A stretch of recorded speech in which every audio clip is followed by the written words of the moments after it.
of Acts chapter 11. Let me just say that it is a pleasure to be back with you and be back in this setting teaching Bible class.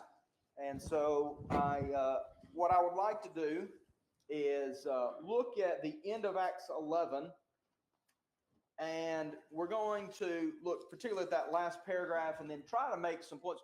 We are just a hair ahead tonight, so we're not way too far ahead, but we'll be. We got a little bit of time to do some specific talk about some of the things that we read in this text. So I would like to do that if that's okay. Let's look at Acts chapter 11, and we're going to start at verse 27. Of course, the church at Antioch, we just read about its establishment, and we come to verse 27. And the text there says, now in those days, some of the prophets came down from, hold on, I've lost my place here. I got to use an old fashioned. Yeah, if you want to just, I'll just read it. 27 through 30, I'm sorry. Okay. And in these days, prophets came from Jerusalem to Antioch. Then one of them, named Agabus, stood up and showed by the Spirit that there was going to be a great famine throughout all the world, which also happened in the days of Claudius Caesar. Then the disciples, each according to his ability, determined to send relief to the brethren dwelling in Judea. This they also did, and sent to the elders by the hands of Barnabas and Saul. Very good. Okay, so we have the establishment of the church at Antioch, and it doesn't seem like, at least in the text, that it's a very long time after that the prophets come down from Jerusalem to Antioch. Now, of course, keep in mind that when we talk about coming down from Jerusalem to Antioch, Antioch is far north of Jerusalem. We're talking about elevation down, not direction down. Maybe I repeat that a lot, but I think that's something to just note along the way. Now, one of those is a man named Agabus, and I think we will see him again later. And he indicates through the Spirit that there is going to be a famine over all the world. Now, I don't know that that means that the entire planet is going to be affected by the famine, but that it is going to be something with widespread effects in lots of different places, right? It's going to be all over the world. In fact, that is that there's going to be places that are impacted by it. And the reason I say that is because if it is literally in every place all over the world without exception, then it would be hard to understand how Antioch would be sending resources to Jerusalem if that was going to be the case.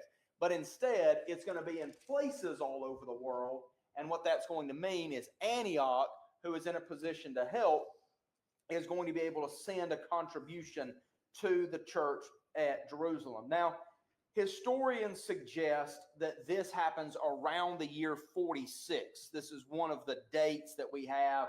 It's not a certain thing. It could have been a different one, but they are able to trace other historical records and say there's a lot of talk about a famine in the year 46. Now, notice it says that the disciples in Antioch are making a contribution to the churches in Jerusalem and in Judea. And so to the brothers living in Judea is what it says at the end of verse 29. What is interesting about that to you? What do we see there that makes this a significant moment? What? Christians helping Christians. That's exactly right. Well, they had sent teachers there. Yes. They had sent back. For sure, yes. So the teachers that went there had come from Jerusalem. The first ones had been scattered by the persecution. And then they send Barnabas to be an encouragement to them there.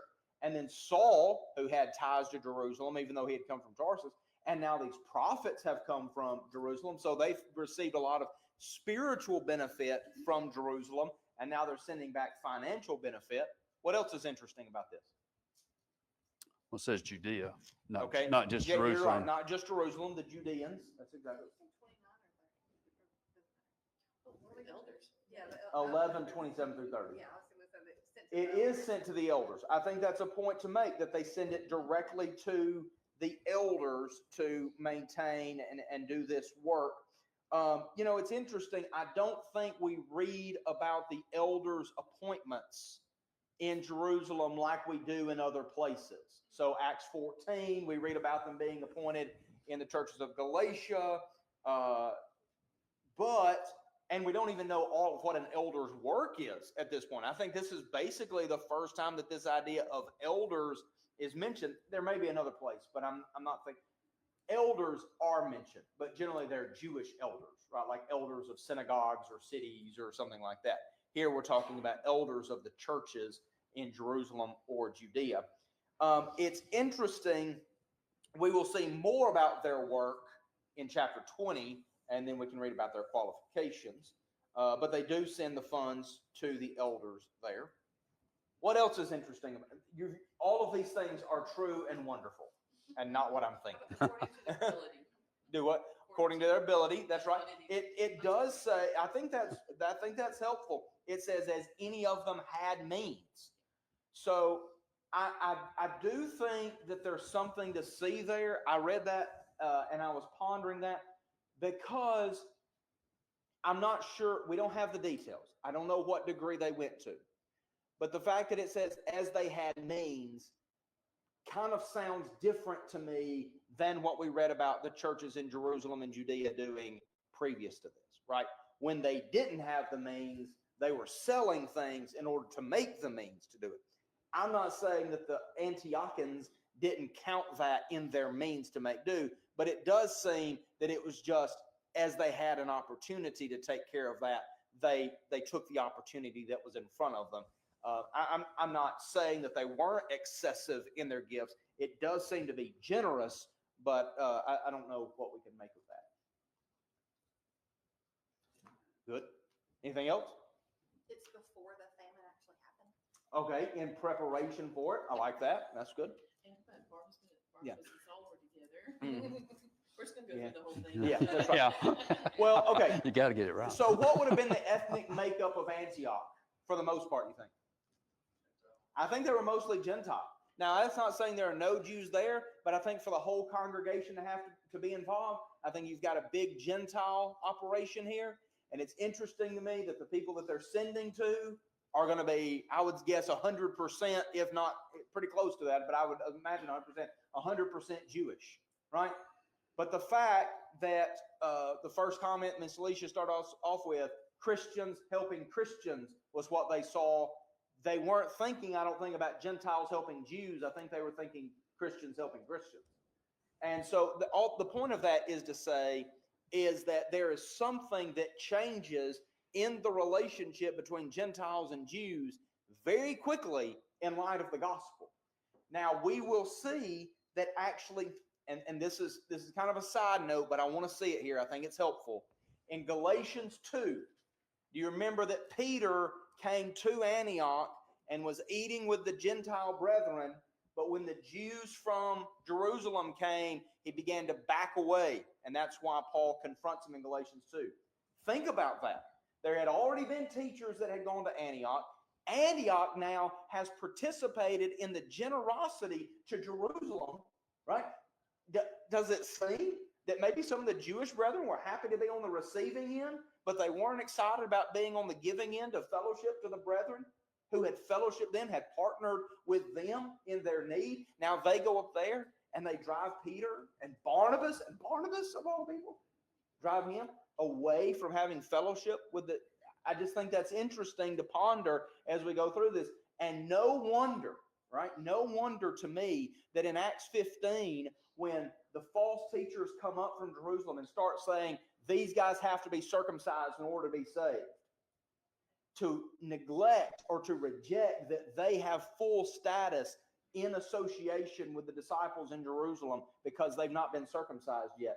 It flies all over Paul. And at that time, it looks like it flies all over Barnabas too, because I think they're saying, what a mockery of the gospel that you would say these men who have given their lives to Jesus and have already contributed to the needs in Jerusalem and Judea to say that they're not fit. So I love the church at Antioch. I think they're a powerful example of multiple things. Their commitment to the Lord, verses 19 through 26, one of my favorite passages.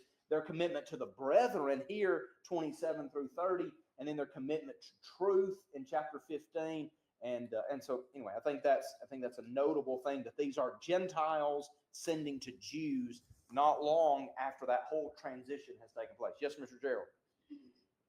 What about sending by the hands of Barnabas Mm-hmm. and Saul? Yeah. You know, you don't see, like you do today, a third-party organization Mm-hmm. intervening in this. This is coming from church to church. That's right. And through the hands of people that are Mm. trusted and well-known throughout For Judea. sure. Absolutely. Very good. And along that line, I mentioned earlier, it was to the Judea. It was not just to Jerusalem. End of 29, it says relief to the brethren dwelling in Judea. So it went to different congregations.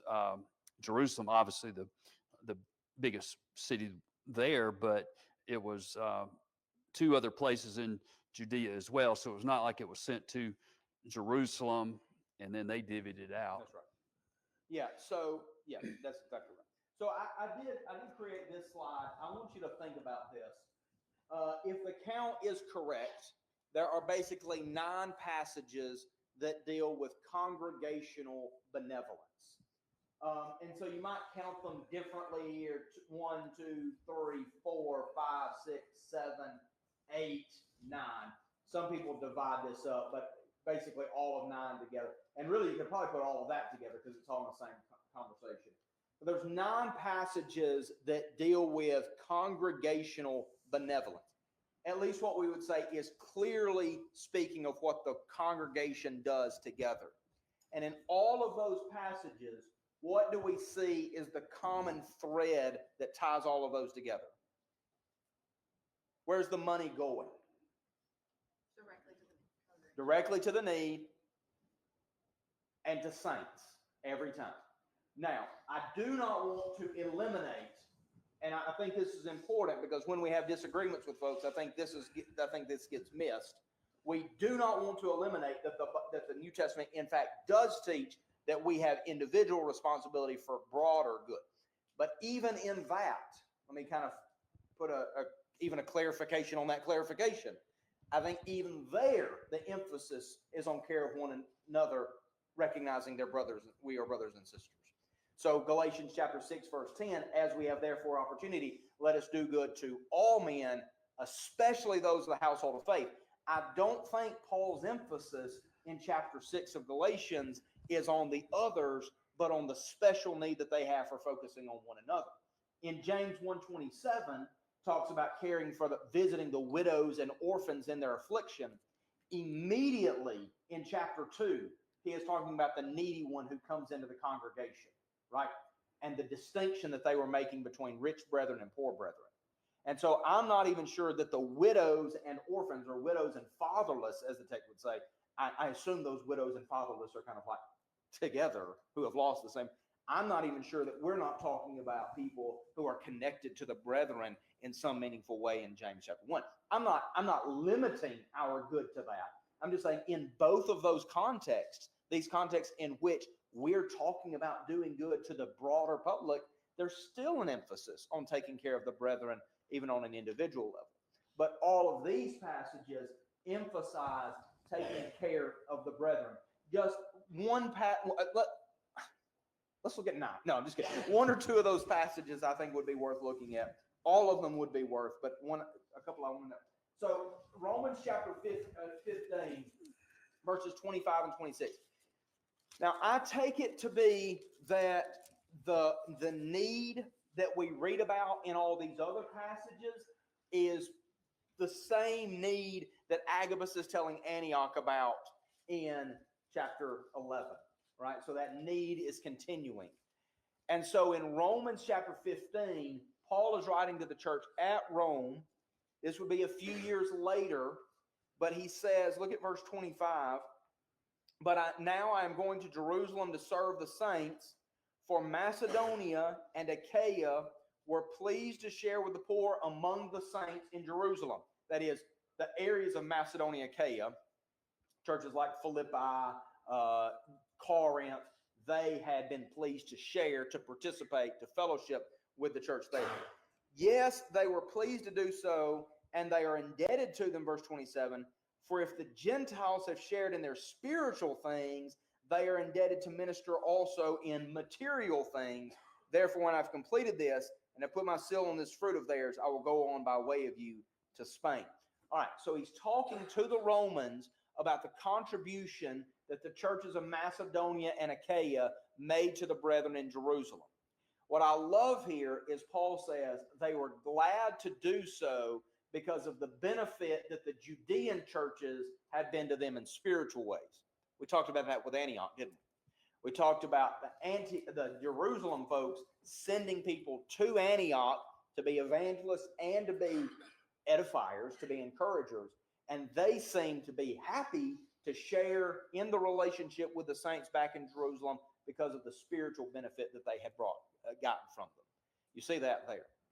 But notice he says, among the saints. Let's flip over to one more, unless you want to look at another one, then you can bring that up. But in 1 Corinthians 16, I think this would be the passage among these that we would reference the most, because we continue the practice, even though we're not in the same circumstances. In 1 Corinthians chapter 16 and verse 1, Paul says, now concerning the collection for the saints. Do you notice that? The reason they were taking up the funds was for the holy ones, for the saints, for the people of God. As I directed also the churches of Galatia, so do you also. On the first day of every week, each one of you is to set something aside, saving whatever he has prospered, so that no collections be made when I come. And when I arrive, whomever you may approve, I will send them with letters to carry your gracious gift to Jerusalem. And if it is fitting for me to go also, they will go with me. There's several things that we've said that I think connect right here. Notice that this was the purpose of their first day of the week gathering. Now, to be fair, we use our first day of the week gathering for other things.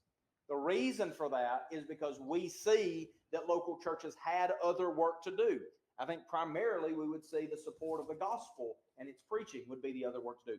But we only see one way of congregations raising funds, and that would be right here in 1 Corinthians 16. I don't think there's another passage that says anything about how a congregation would raise funds other than this. But this particular gathering that they were making was for the saints that were in Jerusalem. And he says, we know that because it's for the saints, verse 1, and he was going to have men that they approved of to carry it back to Jerusalem. Do you see that? Paul, and I think he'll say more about this in 2 Corinthians 8 and 9, wants to do everything on the up and up. Right? He doesn't want to do anything that would lead to any accusations from either side. And I'm sure he could get some accusations from both sides. So he says, you send men that you approve of. And if there's an option, then I will go with them. We will see, particularly in Acts 19, when Paul is leaving Ephesus, we will see him traveling with quite a group of men from different congregations. And you say, where do these folks come from? It seems to be that they are the crew that's going with him, carrying these resources back to Jerusalem. Okay, any comments or questions or anything you would like to say about all of that?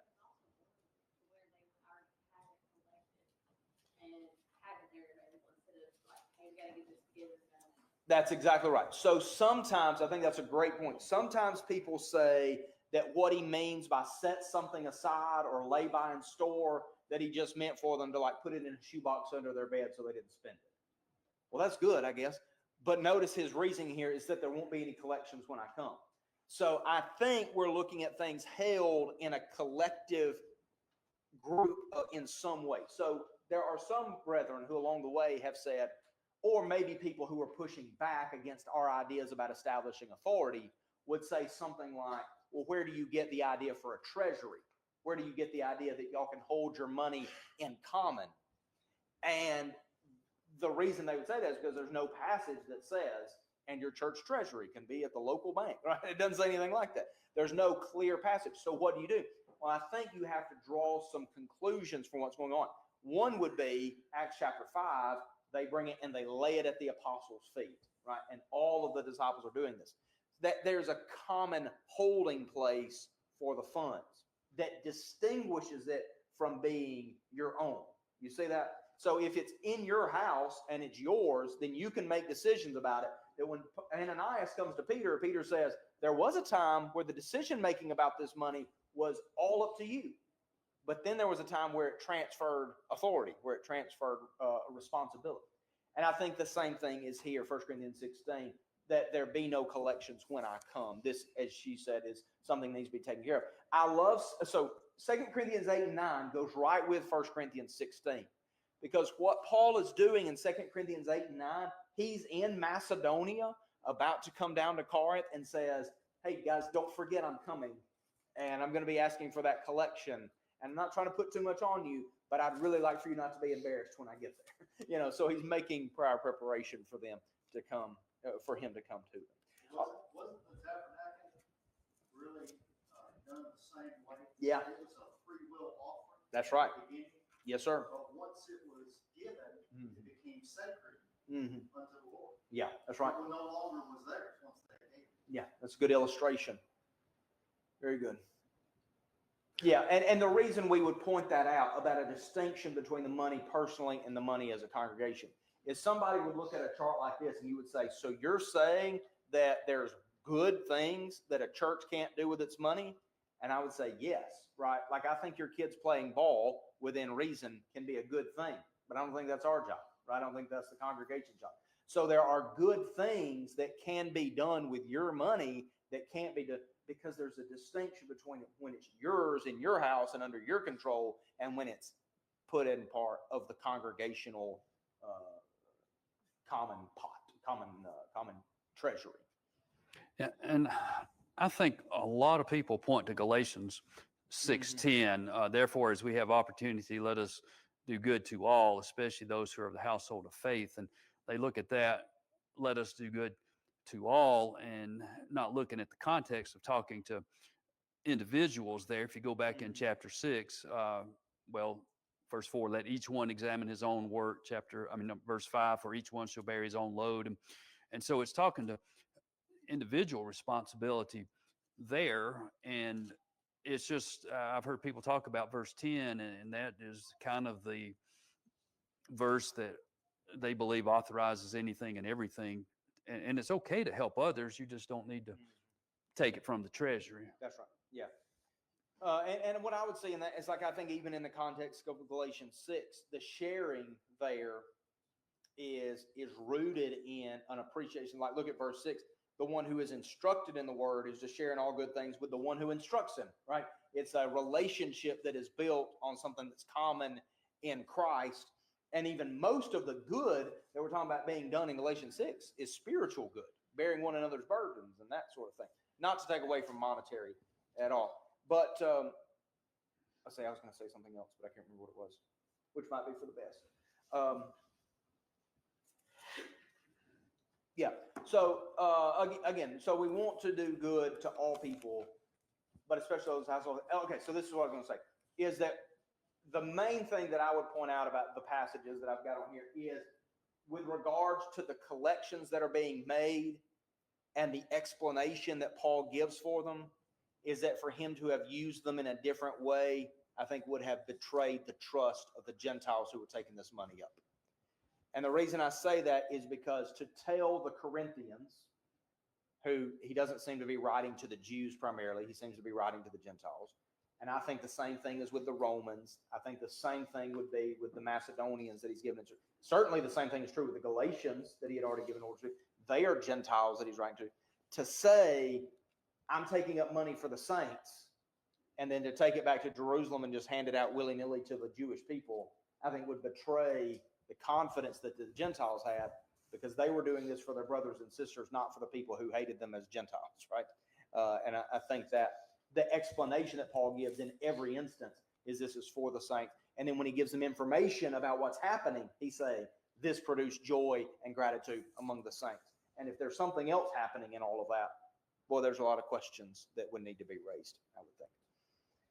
And the same thing would be true with the Antiochans that we've read about in Acts 11. Anything else about that? And I will say that this is an important issue, not because I think I have all the answers about it, but it is something that involves our common practice, right? It would be very hard to be a member of the group here and our money be used in a way that somebody didn't agree with, and then them say, okay, well, what do I do now? You know, because that's part of our collective. It would be like worshiping with instruments in the worship service. So somebody says, well, if you don't like it, just don't. But I need to participate in the worship. That's like a necessary part of being a disciple. I need to participate in the contribution. It's a necessary part of being a disciple. And that's why this is one of those things that we work to come to as much unity as possible, and be careful as we do that, because we want to make sure that we're taking a step of confidence here in the way that we operate. Not because we have all the answers, but because we want to do the best we can to make things after the pattern in the best way we can. Okay. Anything before we move forward? All right. So coming to an end of chapter 11, and I might even let Mr. Charles talk when I get done saying. Coming to the end of chapter 11, I do just want to note that what you see here is you see the establishment of a church that is going to be a key participant in the activities from chapter 13 on. We're going to go away from them for a few minutes as we look in chapter 12. But in chapter 13, it will be this congregation that will send out Paul and Barnabas, and it will be to this congregation that the false teachers come back, or it'll be to this congregation that Paul and Barnabas will return in Acts 14 to give a report.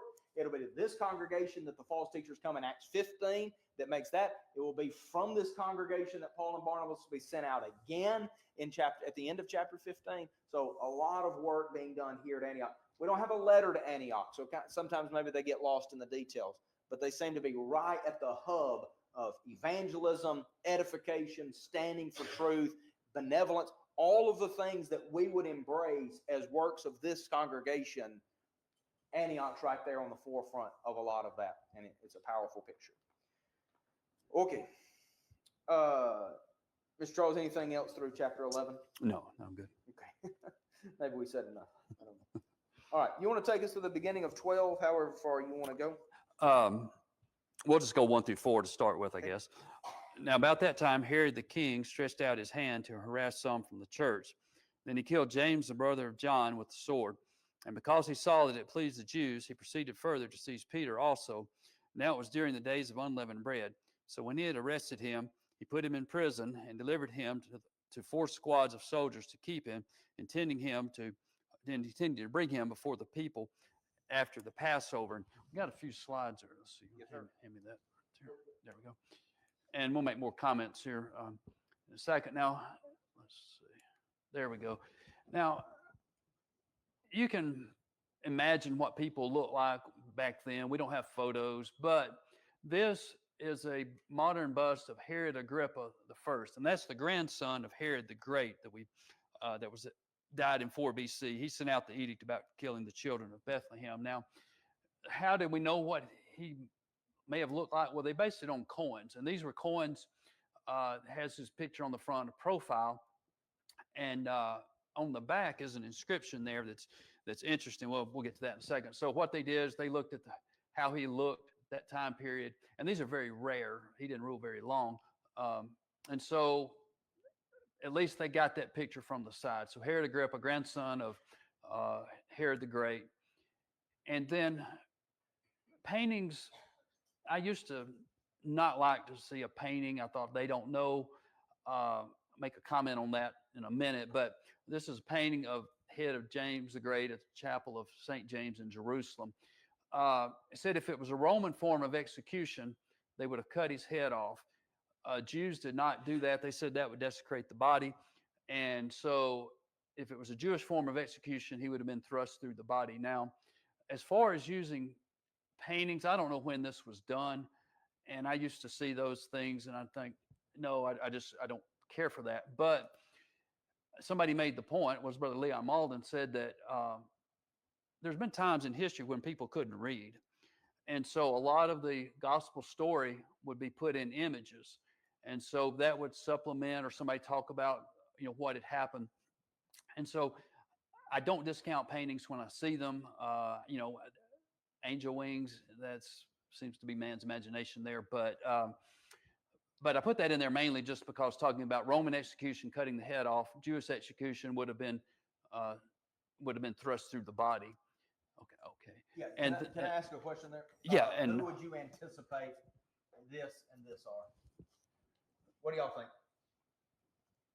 Is this James? I assume this is probably picturing John and probably the mother, James and John, because her mother.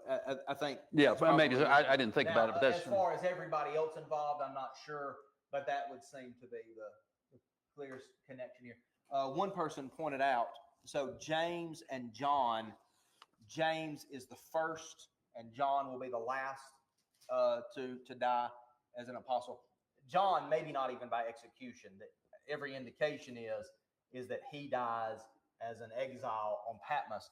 There are some saying that maybe he is also executed while in exile. Either way, not good, right? But to think about James and John, Yeah, we may first. say more about that. yeah, but first and last. And Mhm. and one of the references I found or read that was Matthew 20 and 23. James and John, they were told that they would drink the cup that he was to drink of. Jesus said that, and they'd ask who would be the greatest, and he says, "You're going to drink of the cup." Well, who's the first one that drinks of that cup as far as the apostles? Of course, Stephen was the first martyr, and so James, why he's not given an opportunity like Peter, we don't know. It could have just been that James was killed hurriedly, and Peter is put in prison. There's time for them to pray fervently. Whatever the case, James is killed, and he sees that it pleased the Jews. Well, before, when Jesus was being held, and it was the Jews were for him, it kind of put a damper on what. Well, anyway, now you've got the Jews who are pleased with his death. Of course, they called for Jesus' death earlier, but you have really no support among them. And he sees it pleases them. He proceeds to seize Peter. It's during Pentecost or Passover. Yeah, Passover, 7 days later, Feast of the Unleavened Bread. And so he's going to bring him before the people after the Passover. And does that sound familiar? What had happened to Jesus earlier during that feast? 4 squads of soldiers to keep him. That's 4 times 4. That's 16. And we'll have the guards' inner gates and outer gates in there. So they intend for him not to disappear. And he is going to disappear disappear out of the prison. As far as they know, they don't know what happens, and they can't find him. And we'll study that more as we get on past verse 5. All right. Anything else through the first 4 verses with regards to James? There may be more we say about that in just a minute. I have some other things I'd like to say about it, but they'll kind of tie everything together. And one thing, of course, there have been tons of people there for this feast. Many Jews present, just like when Jesus was executed. Tons of Jews in Jerusalem. Mm-hmm. That's right. Okay, so let's look at verses 5 through. Let's go all the way through 19. So Peter was kept in the prison, but prayer for him was being made fervently by the church of God. Now, on the very night when Herod was about to bring him forward, Peter was sleeping between 2 soldiers, bound with 2 chains, and guards in front of the door were watching over the prison. And behold, an angel of the Lord suddenly appeared, and a light shone in the cell, and he struck Peter's side and woke him up, saying, "Rise up quickly." And his chain fell off his hands. And the angel said to him, "Gird yourself and put on your sandals." And he did so. And he said to him, "Wrap your garment around yourself and follow me." And he went out and continued to follow. And he did not know what was being done by the angel was real, but was thinking he was seeing a vision.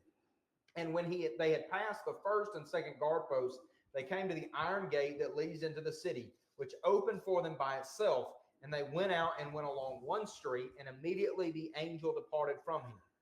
Now when Peter came to himself, he said, "Now truly I know that the Lord has sent his angel and rescued me from the hand of Herod and from all that the Jewish people were expecting."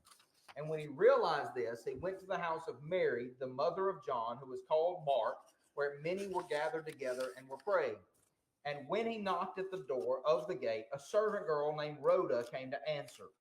And when she recognized Peter's voice, because of her joy, she did not open the gate. But she ran in and reported that Peter was standing in front of the gate. And they said to her, "You are out of your mind." But she kept insisting that it was so. They kept saying, "It is his angel." But Peter continued knocking, and when they opened the door, they saw him and were astounded. But motioning them with his hand to be silent, he recounted to them how the Lord had led him out of the prison. And he said, report these things to James and the brothers. Then he left and went to another place. Now, when the day came, there was no small disturbance among the soldiers as to what had become of Peter. And when Herod had searched for him and had not found him, he examined the guards and ordered them that they be led away to execution. Then he went down from Judea to Caesarea and was spending time there. All right. So,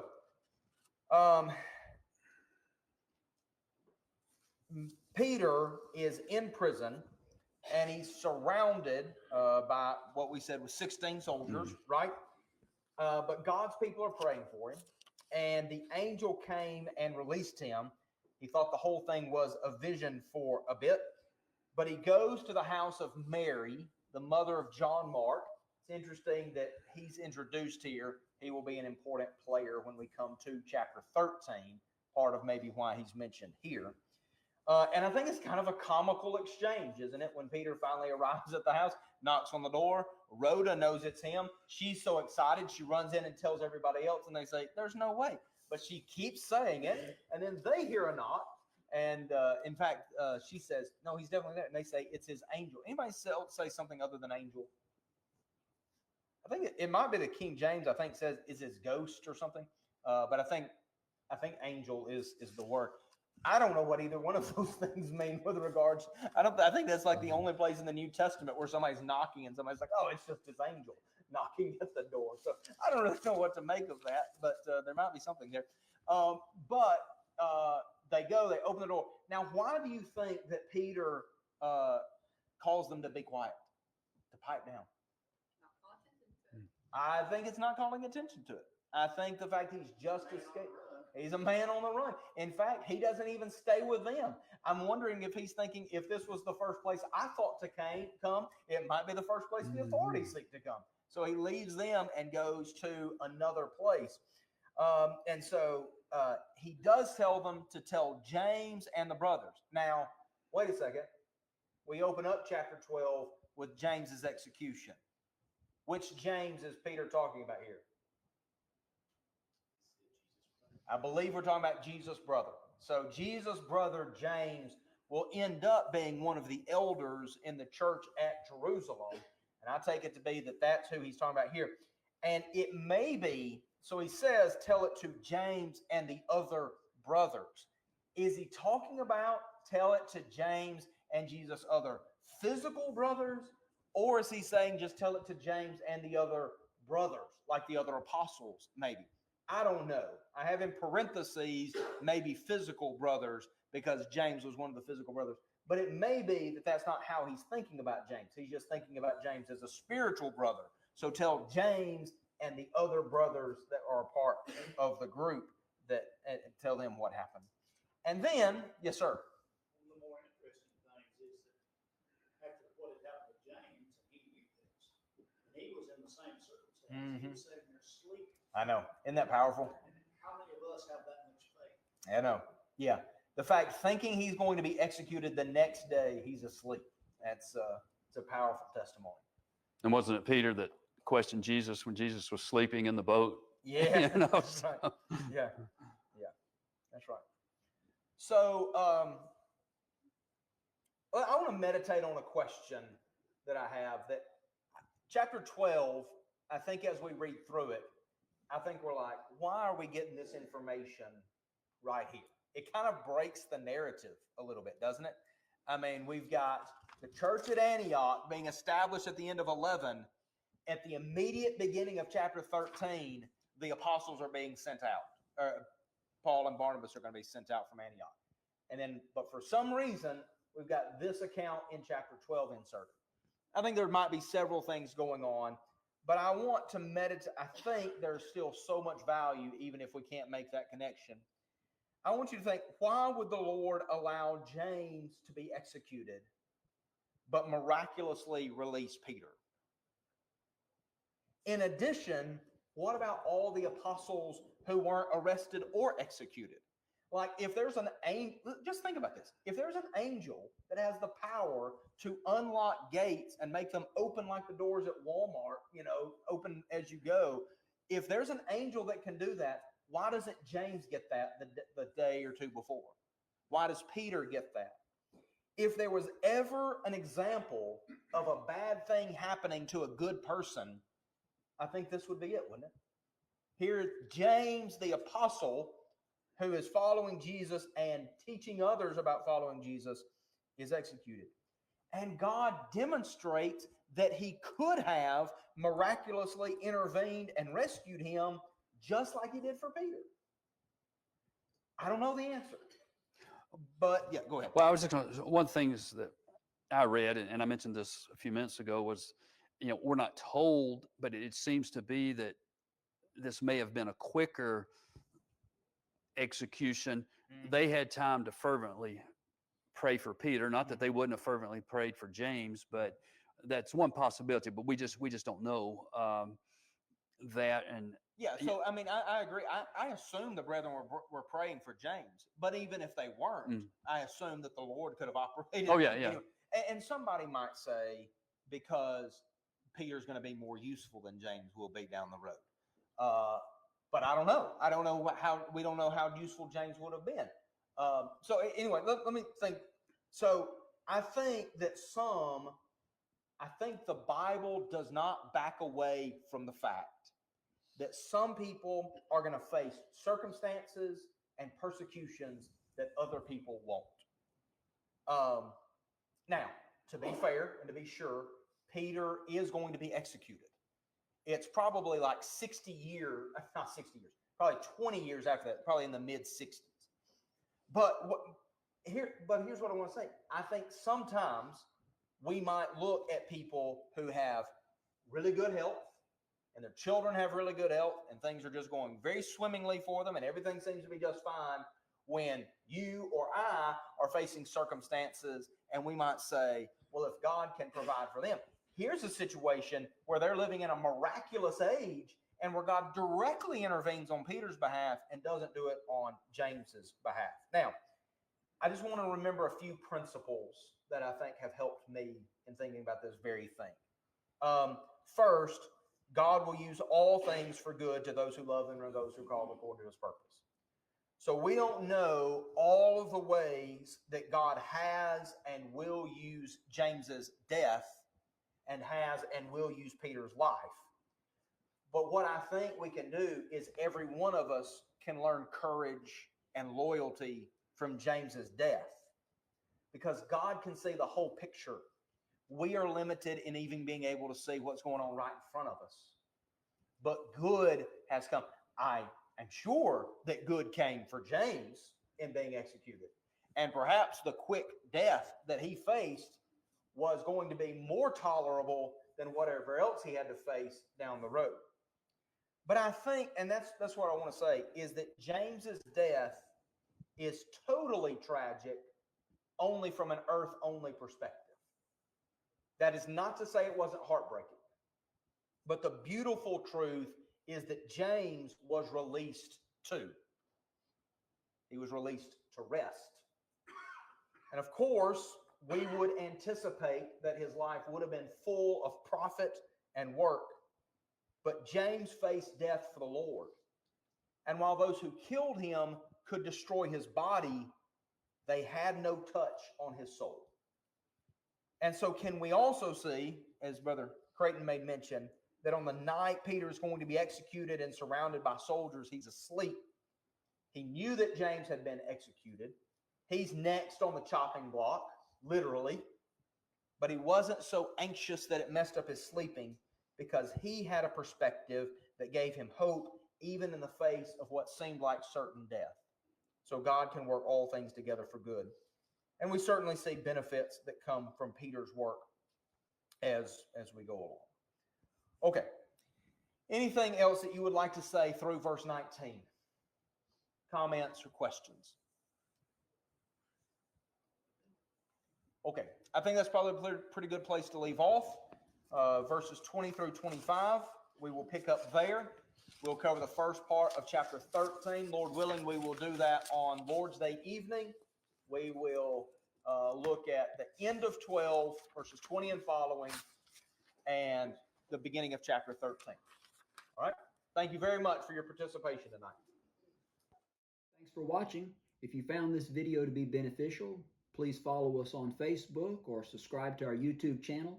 Feel free to share it with others that you feel like may benefit from it. If you need to contact us, please contact